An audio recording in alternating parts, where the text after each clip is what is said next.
Red સીમાં વધતા તણાવ વચ્ચે ક્રૂડમાં આવ્યો સતત ચોથા સત્રમાં ઘટાડો. ભાવ $1થી વધુ ઘટીને $76 નીચે સરક્યો.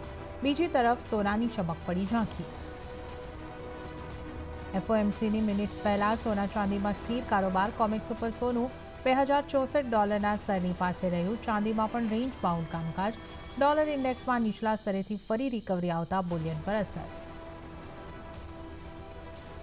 કઠોળની આયાત 6 વર્ષના ટોચે પહોંચવાની સંભાવના. ચાલુ વર્ષે 30 લાખ ટનની આયાત થવાનો અંદાજ.